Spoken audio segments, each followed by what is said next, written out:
വിടത്തില്ല ഞാൻ അവളെ.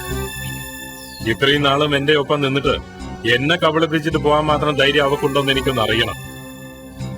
റോണിയെ ഞാനിപ്പോ കാണുന്നത് ഒരു കേസ് അന്വേഷണം നടത്തുന്ന വ്യക്തി എന്നുള്ള നിലയ്ക്കല്ല. എനിക്കറിയാൻ മേഡം, മേഡത്തിനെ അവള് ചതിച്ചിരിക്കുക. കൂടെ നിന്നിട്ട് ഒടുവിൽ കാലുവാരി. പഴയൊരു സുഹൃത്തെന്ന പരിഗണന, പിന്നെ നന്മ ചെയ്യാൻ ഒരു മനസ്സ്, ഇതൊക്കെയാ ജാനറ്റിൽ ഞാൻ കണ്ട പ്രത്യേകതകൾ. അവളോട് എനിക്ക് സ്നേഹം തോന്നിയതും ഇതുകൊണ്ടൊക്കെ തന്നെയാ. പക്ഷേ അവൾ എന്നെ ചതിക്കൂന്ന് ഞാൻ ഒരിക്കലും ചിന്തിച്ചില്ല. അവളെ വിവാഹം കഴിക്കാനിരുന്നതാ ഞാൻ. അതിനു വേണ്ടിയിട്ടായിരുന്നു ഞാൻ ഇതൊക്കെ പ്ലാൻ ചെയ്തത്. പക്ഷെ അതൊന്നും ഇനി പറഞ്ഞിട്ട് കാര്യമില്ലല്ലോ റോണി. എത്രയും പെട്ടെന്ന് ജാനറ്റിനെ കണ്ടെത്തുക. എന്നെക്കാൾ ഉപരി അവൾ എവിടെയൊക്കെ പോവുമെന്നും ആരെയൊക്കെ കാണുമെന്നും അറിയാവുന്നത് റോണിക്കാണ്. മേഡത്തിന്റെ കണ്ണു വെട്ടിക്കാൻ അവർക്ക് കഴിഞ്ഞേക്കും, പക്ഷെ എന്നെ വെട്ടിച്ചു പോകാൻ അവർക്ക് കഴിയില്ല. അതെനിക്കറിയാം. അതുകൊണ്ടാ റോണിയെ കാണാമെന്നും ഇക്കാര്യം സംസാരിക്കാമെന്നും ഞാൻ വിചാരിച്ചത്. റോണിയും മാനുവലും ചേർന്നുണ്ടാക്കിയിട്ടുള്ള പ്രശ്നങ്ങളൊക്കെ എനിക്കറിയാം. ആ കുറ്റങ്ങളുടെ ഒക്കെ പേരിൽ റോണിയെ വേണമെങ്കിൽ എനിക്ക് നിമിഷം അറസ്റ്റ് ചെയ്യാം. പക്ഷേ ഞാനതിന് തയ്യാറാവാത്തത്. മാഡം പോലീസ് ബുദ്ധിയൊന്നും എന്നോട് കാണിക്കല്ലേ. മാഡത്തിന് മുമ്പിലെ ഇപ്പോഴത്തെ പ്രധാന പ്രശ്നം ജാനറ്റിനെ കണ്ടെത്തുക എന്നുള്ളതാണ്. ഡിപ്പാർട്ട്മെന്റിൽ പോലും ഇപ്പൊ ഇതൊരു ഇഷ്യൂ ആണ്. കയ്യിൽ കിട്ടിയ ക്രിമിനലിന് ആവശ്യമില്ലാത്ത സൗജന്യങ്ങൾ മാഡം ചെയ്തു കൊടുത്തു. എന്തിനു വേണ്ടിയിട്ടായിരുന്നു അതൊക്കെ എന്നും മാഡത്തിന്റെ സുപ്പീരിയർ ഓഫീസേഴ്സ് അന്വേഷണം തുടങ്ങിയിട്ടുണ്ട്. എന്താ മാഡം, ഞാൻ പറഞ്ഞത് കറക്റ്റ് അല്ലേ? ഇപ്പോഴത്തെ സാഹചര്യത്തിൽ ജാനറ്റിനെ അറസ്റ്റ് ചെയ്യാൻ മാഡത്തിന് ഡിപ്പാർട്ട്മെന്റിന്റെ ഭാഗത്തു നിന്നും ഒരു സഹായവും ലഭിക്കുന്നില്ല. ഈ സമയത്ത് എന്റെ സഹായം ഉണ്ടെങ്കിൽ മാത്രമേ ജാനറ്റിനെ പിടികൂടാൻ മാഡത്തിന് സാധിക്കത്തുള്ളൂ. ഇതൊക്കെ റോണിയുടെ ഊഹം മാത്രമാണ്. എനിക്ക് ജാനറ്റിനെ കണ്ടെത്താൻ വളരെ വേഗം കഴിയും. പക്ഷേ അവൾ ഇപ്പൊ ഏർപ്പെട്ടിരിക്കുന്നത് സാമ്പത്തിക ക്രമക്കേടുകൾ നടത്തിയിട്ടുള്ള കുറ്റകൃത്യങ്ങളിൽ മാത്ര. ആ കേസുകൾ കോടതിയിൽ എത്രമാത്രം നിലനിൽക്കുമെന്ന് പറയാൻ പറ്റില്ല.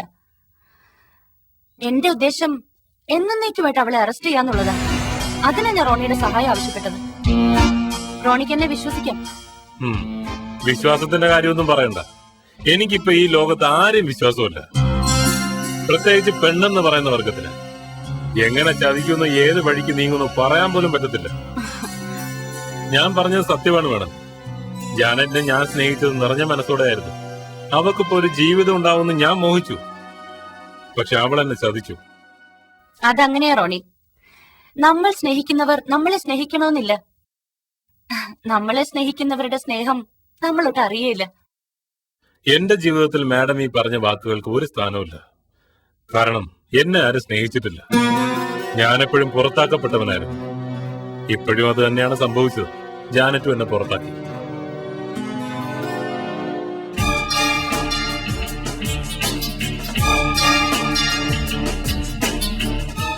മറ്റെന്തും ഞാൻ സഹിക്കും. പക്ഷെ ഈ ചതിയുണ്ടല്ലോ, അത് ഞാൻ വെച്ച് പൊറപ്പിക്കത്തില്ല. കൊല്ലും ഞാൻ അവളെ.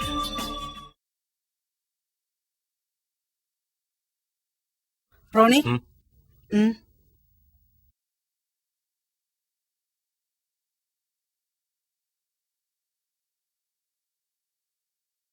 കള്ളൻ കപ്പലിൽ തന്നെ ഉണ്ടെന്ന് പറയാറില്ലേ?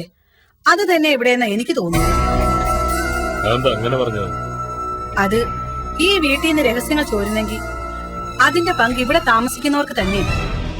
ആന്റി ഒന്ന് തെളിച്ചു പറ, അല്ലെങ്കിൽ തന്നെ ഞാൻ ഇവിടെ ഭ്രാന്ത് പിടിച്ചിരിക്കുക.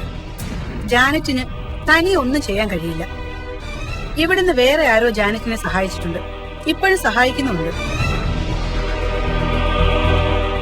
ആര്? അത് മരിയ.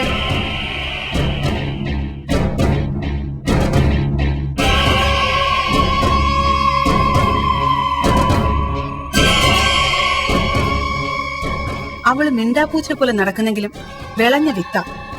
ജാനറ്റും അവളും കൂടെ കൂട്ടുകൃഷിയാണോന്ന് പോലും എനിക്ക് സംശയമുണ്ട്.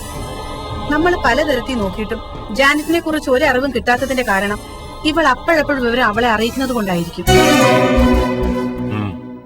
അതിനൊരു സാധ്യതയില്ലാതെ ഇല്ല. അവളെ ശരിക്കൊന്ന് ചോദ്യം ചെയ്ത ജാനറ്റ് എവിടെ ഉണ്ടെന്ന് അറിയാൻ കഴിയുമെന്ന എനിക്ക് തോന്നുന്നത്.